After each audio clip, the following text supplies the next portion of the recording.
Salmo 128:3 diz assim: tua mulher será como videira frutífera no interior da sua casa, teus filhos como rebentos de oliveira ao redor da tua mesa. As memórias que são geradas a partir da mesa, nós carregamos para o resto da nossa vida. A mesa é o lugar onde o amor se transforma em lembrança e a rotina se torna legado. O salmista descreve a cena de uma família em torno da mesa: esposa frutífera, filhos florescendo como oliveiras. Essa imagem não é uma imagem de guerra, de conflitos, de confusão, mas é uma imagem de paz, é uma imagem de comunhão, é uma imagem de continuidade. A mesa aqui é símbolo de estabilidade espiritual. Seus filhos serão como brotos de oliveira, que resiste ao tempo. São árvores estáveis, de vínculos fortalecidos e de gerações nutridas, não apenas com pão, mas com presença. No mundo moderno, as famílias se reúnem cada vez menos. O ruído das telas substitui o som das conversas. O fast food tomou o lugar da mesa do lar. Contudo, o lar que deseja gerar memórias positivas precisa redescobrir a sacralidade da mesa, o ambiente onde o céu e a casa se encontram.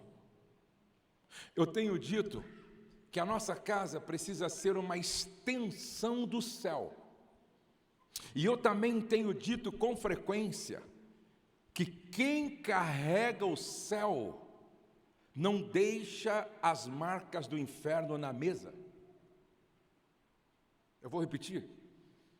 Quem carrega o céu não deixa as marcas do inferno por onde passa e também não deixa na mesa. A mesa é o berço da memória espiritual e o centro das emoções da família. Preste atenção. Nós precisamos pensar em saúde integral. Saúde espiritual, saúde emocional e saúde física. E é interessante como a mesa, como o centro das emoções e o berço das memórias espirituais, influi na saúde física da família, na saúde emocional da família e na saúde espiritual da família. 1 Tessalonicenses 5:18 diz: em tudo dai graças, porque esta é a vontade de Deus em Cristo Jesus. Eu quero dizer aos pais aqui que um pai que é bem-sucedido na sua missão de paternidade, ele é intencional em tudo. Ele é intencional. Por exemplo, quando eu oro na mesa, eu não estou apenas orando, eu estou ministrando, eu estou ensinando, eu estou implantando cultura. Quando eu peço para alguém orar, meu filho, minha filha ou minha esposa, eu também estou ouvindo o coração e a alma de cada um deles na mesa. Orar juntos antes da refeição ensina gratidão. Cantar ou ler um versículo cria marcas espirituais no coração dos filhos. Cada refeição pode se tornar uma liturgia doméstica. Nós precisamos fazer com que cada refeição se torne uma liturgia doméstica.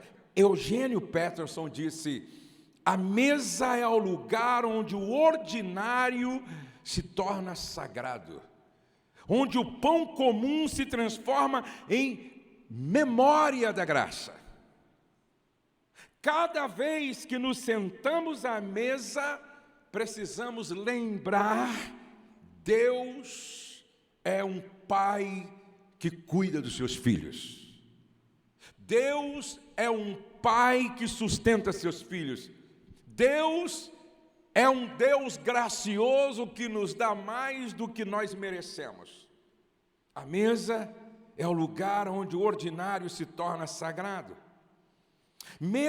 A mesa é um lugar onde as gerações se encontram.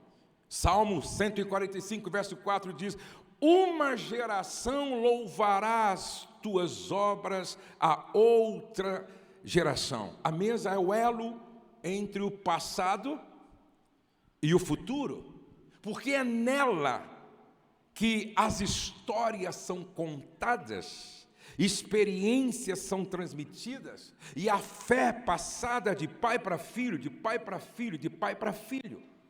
A memória familiar se constrói ao redor de testemunhos. John Stott disse: a fé cresce quando é compartilhada entre as gerações. O lar é o primeiro púlpito da graça.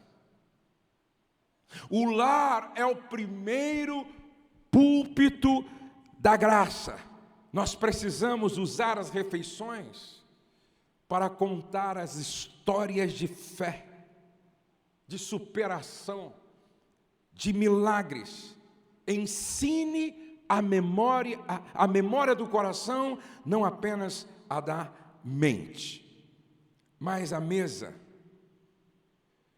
e eu quero me deter um pouco aqui, é a terceira dimensão espiritual da mesa. A mesa é um lugar de honra. Repete comigo: a mesa é um lugar de honra. A Bíblia diz: e disse-lhe Davi: não temas, porque de certo usarei contigo de benevolência, por amor de Jonatas, teu pai, e te restituirei todas as terras de Saul, teu pai, e tu sempre comerás pão à minha mesa. Davi perguntou, no auge do seu governo e sucesso: tem alguém vivo da casa de Saul?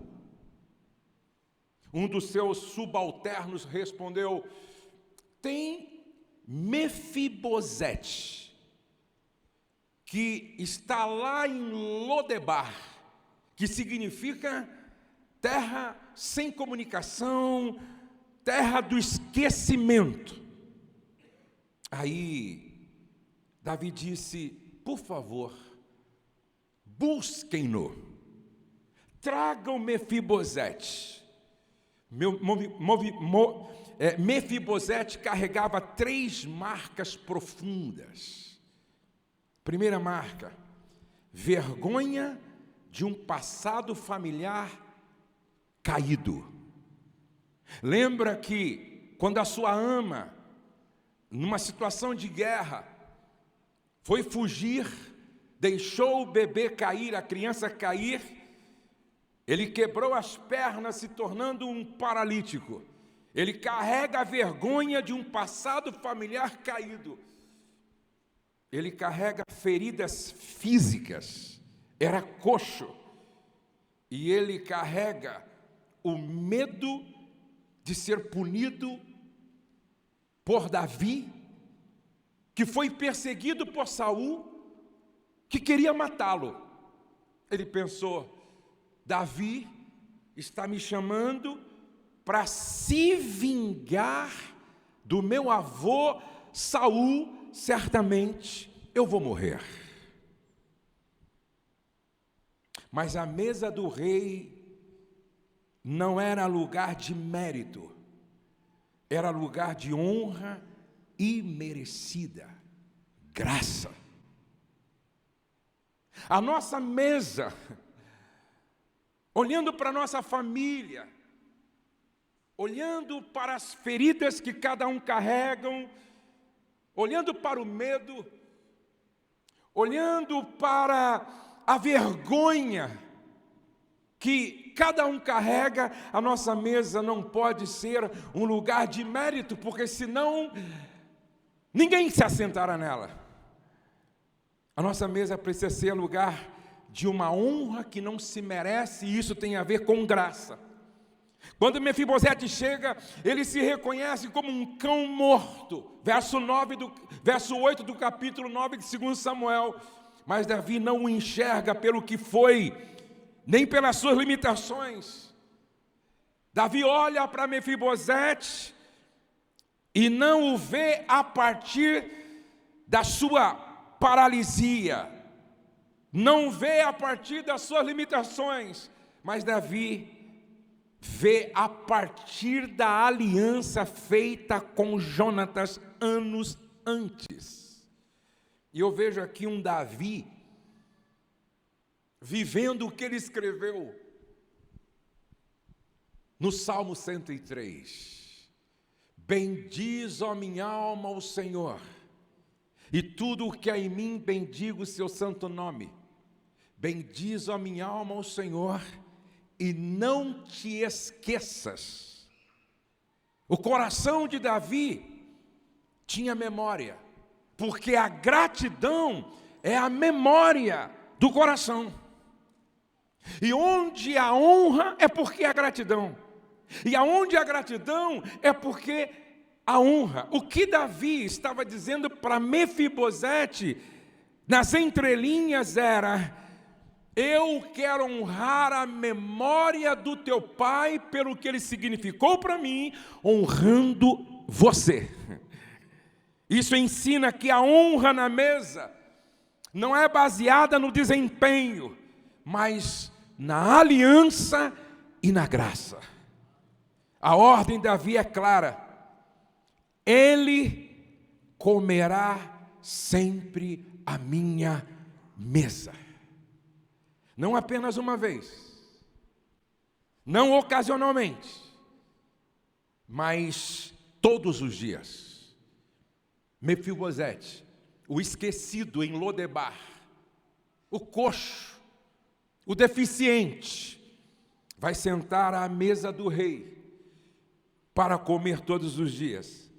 Isso não é caridade, isso é restauração da dignidade. A mesa é lugar onde a dignidade pode ser restaurada. Ou seja, ouça isso, por favor. Aonde a honra, a mesa se torna lugar de cura. Aonde a honra, a mesa se torna lugar de cura. A mesa transforma o excluído, esquecido, coxo, em um convidado de honra. E quais são as lições que ficam para nós, que precisamos fazer a mesa como um lugar de honra? Primeiro, honra cobre imperfeições. Enquanto as pernas doentes de Mefibosete o marcavam em público, na mesa elas ficavam escondidas. Debaixo da mesa, suas deformidades não definiam sua identidade. Assim, anular, a mesa deve cobrir nossas vulnerabilidades e as vulnerabilidades daqueles que têm problema, não expô-las, porque a mesa não é lugar de expor ninguém à vergonha, porque é mesa de honra, é mesa da graça. Segundo, honra nasce da aliança, não do merecimento. Davi honrou Mefibosete por causa da aliança com Jonatas. Na família honramos não porque o outro merece sempre, mas porque existe um compromisso e um pacto de amor. É o pai do filho pródigo, que o filho volta, arrependido. Mas o que aquele filho tinha feito? Desejado a morte do pai, gastado a parte da herança, e agora ele volta, como alguém que merece a morte, como alguém que merece ficar longe da casa, pagando pelo que tinha feito. Mas o pai o chama para a mesa, dizendo: estava perdido e foi achado, estava morto e reviveu. Matem o bezerro cevado, coloquem à mesa, porque esta não é a mesa do merecimento, esta é a mesa da graça. Esta é a mesa de um amor incondicional. Terceiro lugar, honra reconstrói identidade. Um homem que se via como um cão morto, agora se vê como um príncipe sentado à mesa do rei. Porque essa mesa da honra se torna um lugar de cura da própria identidade. A mesa restaura o valor do outro. Famílias que honram devolvem dignidade. Me lembro, quando construímos o nosso restaurante na Estância, Deus nos deu a graça de fazer um restaurante de um nível de excelência. E anexo ao restaurante, eu pedi que desenhasse uma sala VIP. E eu fiz questão de fazer uma sala VIP mesmo. Um dia, quando você for lá, você vai entender o que eu estou falando. Tudo de bom e de melhor. A arquiteta caprichou no desenho e eu coloquei 3 mesas. E eu recebo lá 50 casais. Uma refeição, a gente faz assim, cada refeição eu recebo um grupo para ter um tempo de mesa com a gente. Porque lá, para nós, todo mundo é príncipe. E aí o bilionário senta com a gente, mas o irmão que foi, porque está vivendo um momento difícil, então patrocinaram para ele, o levaram lá, e às vezes falta-lhe condição, até para comprar o livro que faz parte da imersão. Ele entra na sala, senta à mesa, e ele é honrado como todos os outros. E aconteceu um fato bem bonito outro dia, que eu estava sentado na cabeceira da mesa, pastor Abe Uber aqui, outro pastor muito conhecido ali, e aqui tinha um irmão, pastor, que fez a inscrição para participar da imersão. E ele sentado, ele disse assim: pastor Josué, o senhor me permite fotografar e filmar esse momento que eu estou aqui na mesa com vocês? E eu disse: por que não? Fica à vontade. Aí os olhos encheram de lágrimas. Ele disse: sabe por quê, pastor? Eu era mendigo, vivia comendo o que eu encontrava no lixo. A graça de Deus me alcançou. Eu fui liberto, fui discipulado, fui treinado. Hoje eu sou pastor. E hoje eu estou sentando na mesa com os príncipes. E eu pensei: mas você também é príncipe. Essa mesa faz com que aqueles que ontem se sentiam como Mefibosete, um cão morto, se veja agora como príncipe. A mesa é lugar onde quedas são redimidas. Mefibosete era coxo porque caiu quando criança. A mesa de Davi se torna lugar de cura para quedas antigas. A mesa da família deve ser esse lugar de cura para histórias partidas. Agora, honrar é reconhecer o valor do outro. A honra transforma a mesa em lugar de vida, escuta e pertencimento. E onde existe honra, existe ambiente para o crescimento verdadeiro. Agora, eu estava orando hoje à tarde sobre esta palavra que eu traria para vocês. O Espírito Santo falou muito forte ao meu coração. Diga aos meus filhos, para não transformarem a mesa da graça na mesa da desgraça. Não transformarem a mesa da honra na mesa da desonra.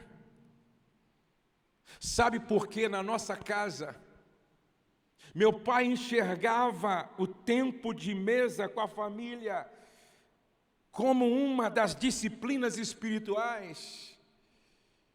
Porque a mesa é o lugar onde Deus precisa ser honrado naquilo que falamos. Deus precisa ser glorificado naquilo que nós compartilhamos. Sabe por quê? Muitos filhos de pastor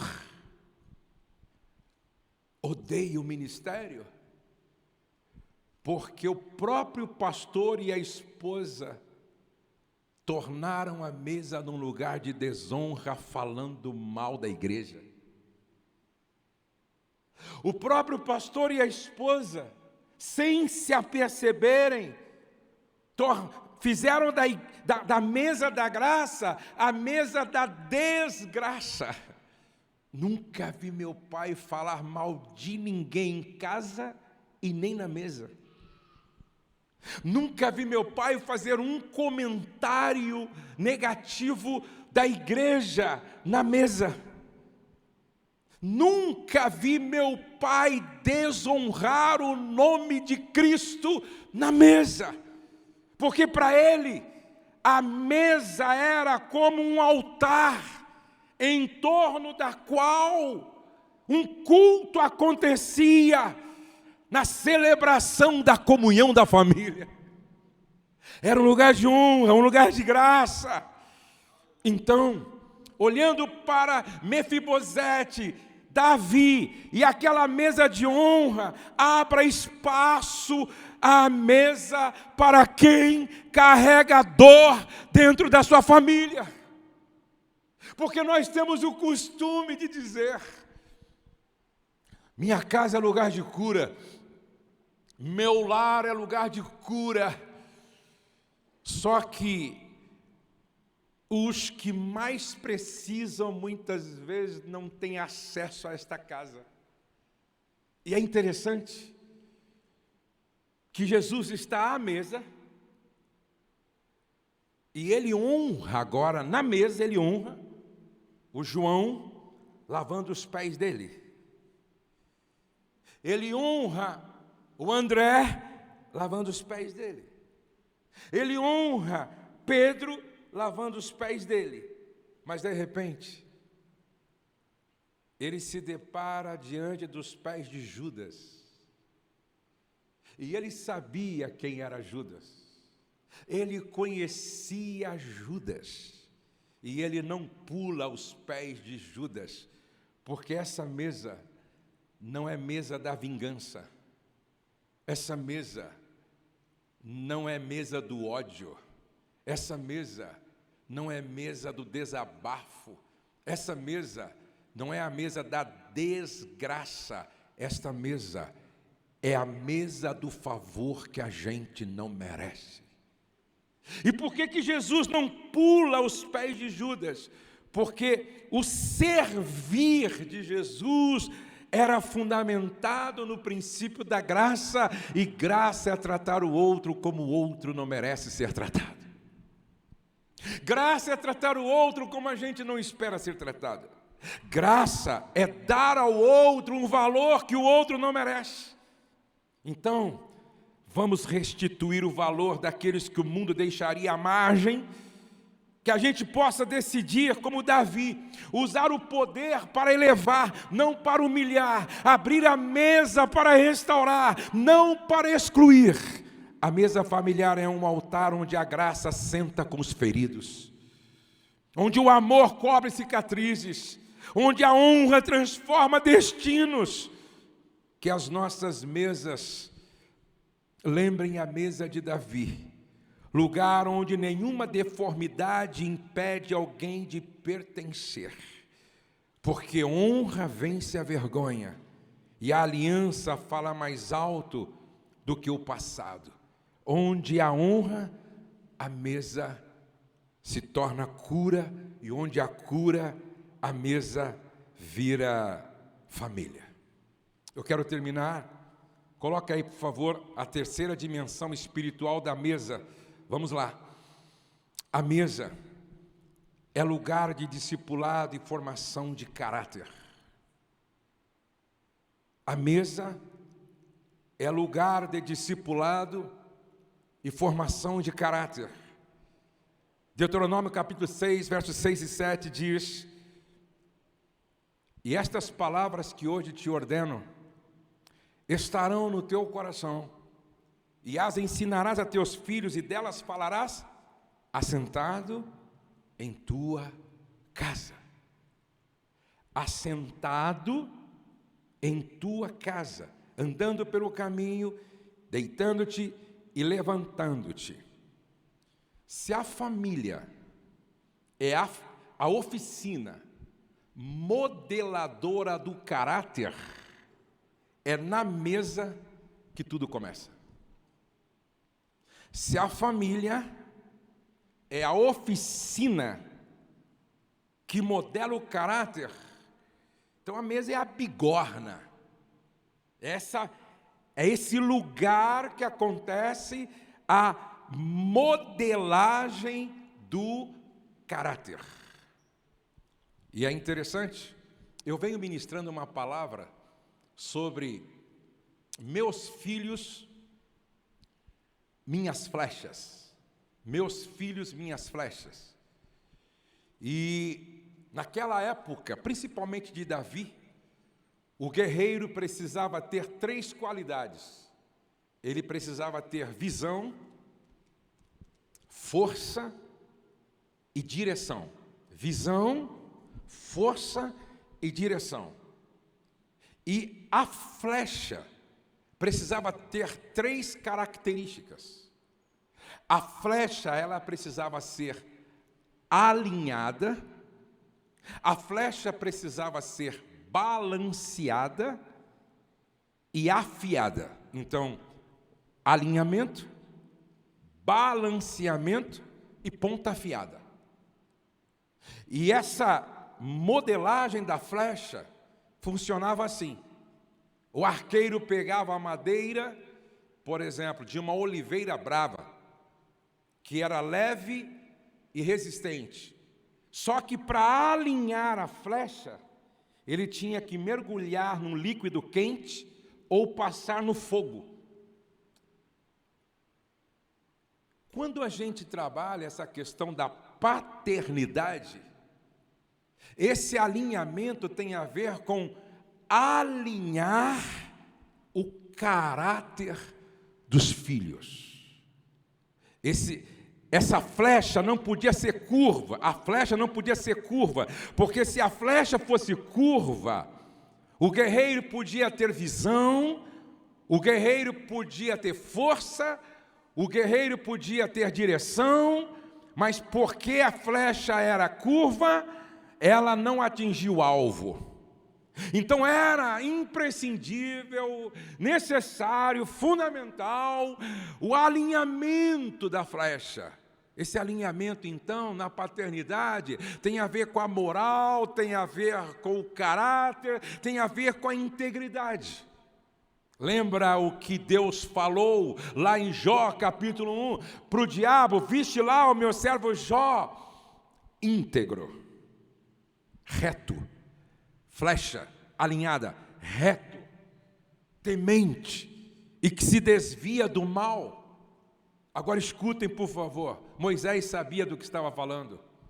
Ele disse: estas palavras que hoje eu te ordeno estarão primeiro no teu coração, guerreiro, e depois você vai colocar na mente dos teus filhos, como assentado em tua casa. Nenhum outro lugar coopera mais para a formação do caráter de uma família do que esse tempo tão necessário, de forma intencional, na mesa.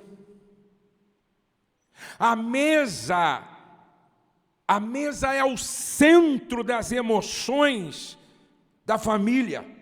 A mesa é o primeiro lugar onde os pais, como discipuladores e guerreiros que estão alinhando suas flechas, faz com que os filhos, a família, tenha realmente essa formação do caráter de forma eficiente e efetiva.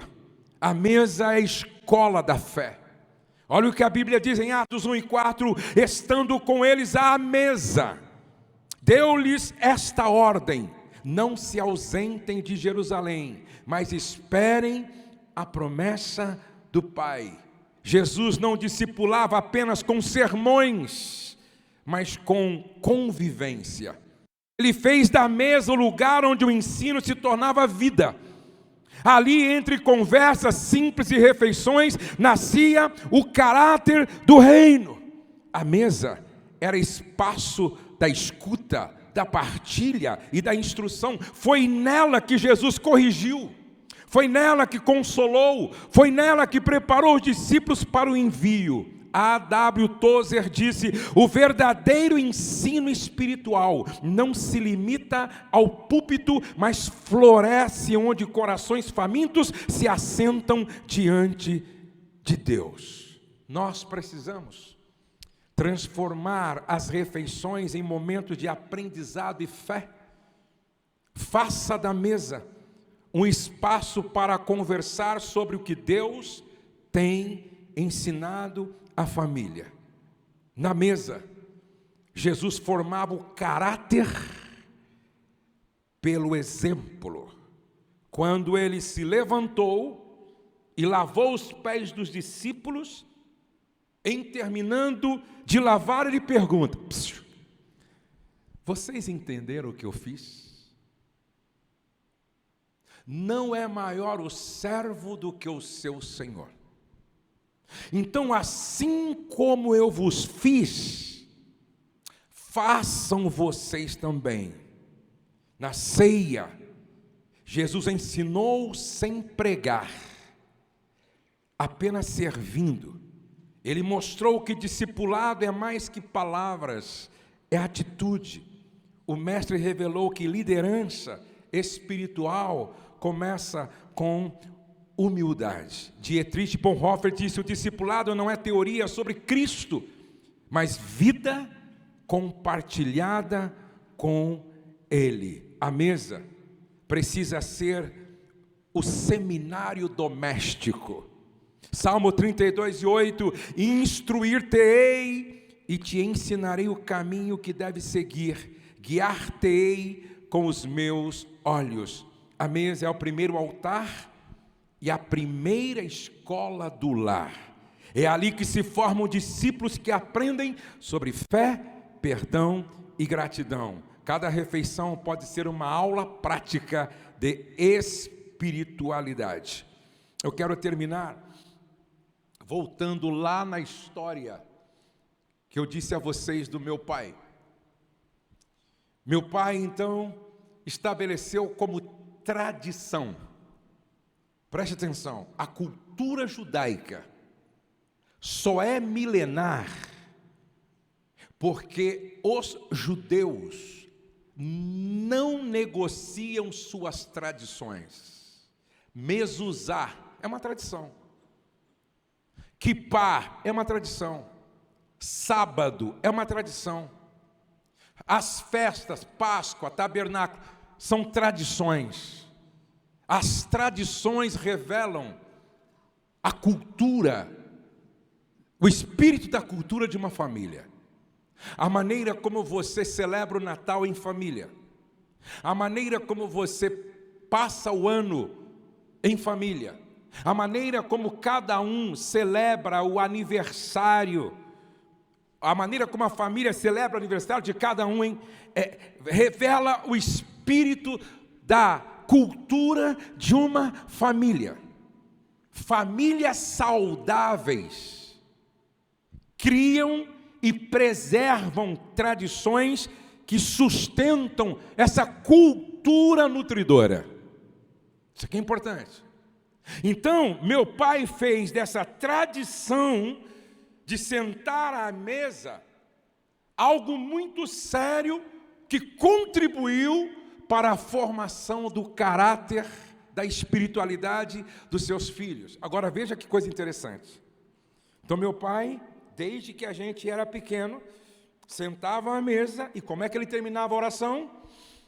Abençoa a mesa das viúvas, dos órfãos, dos mais necessitados e dos missionários, em nome de Jesus, amém. Eu cresci ouvindo isso todo dia. Na minha adolescência, quando um tio meu pediu para eu orar na casa dele para comer, como é que eu terminei a minha oração? Abençoa a mesa das viúvas, dos órfãos e dos mais necessitados, em nome de Jesus, amém. Casei, minha esposa disse: Josué, na minha casa não era cultural todos sentarem à mesa na hora da refeição, mas eu quero que seja na nossa casa. E a minha esposa aprendeu com a minha mãe todos os dias, como num ritual, até hoje. Lá em casa ninguém come fora da mesa. Aí arruma a mesa, coloca suplá e tal, organiza, coloca comida, aí todos sentam. Aí a gente ora e terminamos sempre como o meu pai nos ensinou: abençoa a mesa das viúvas, dos órfãos, dos mais necessitados e dos missionários, amém. Aí chega a Letícia, começa a ouvir, chega o Pedro, começa a ouvir, o Douglas começa a ouvir, chega o Pedro, começa a ouvir, e eles crescem ouvindo e observando esse ritual, essa tradição. Um dia, quando eu peço para um filho orar, como ele termina? Abençoa a mesa das viúvas, dos órfãos, dos mais necessitados e dos missionários, amém. Meus filhos casam, aí eu vou jantar na casa deles e eu fico ouvindo eles orar. Como é que eles terminam? Abençoa a mesa das viúvas, dos órfãos, dos mais necessitados e dos missionários, em nome de Jesus, amém. Aí meu neto está em casa um dia, o Davi, nessa época ele tinha 11 aninhos, eu disse: quem ora para o almoço? Ele disse: eu vou. Então ora. Ele ora, e como ele termina? Abençoa a mesa das viúvas, dos órfãos e dos mais necessitados e dos missionários, em nome de Jesus, amém. É por isso que eu tenho declarado que a minha descendência será poderosa na terra, porque nós estamos levando a sério essa tradição, incluindo como meu pai, como uma disciplina espiritual, aonde se constrói memórias que ficarão no coração da família para toda a vida, e que Deus seja glorificado para sempre na nossa mesa. Vamos estar de pé e vamos orar ao Senhor.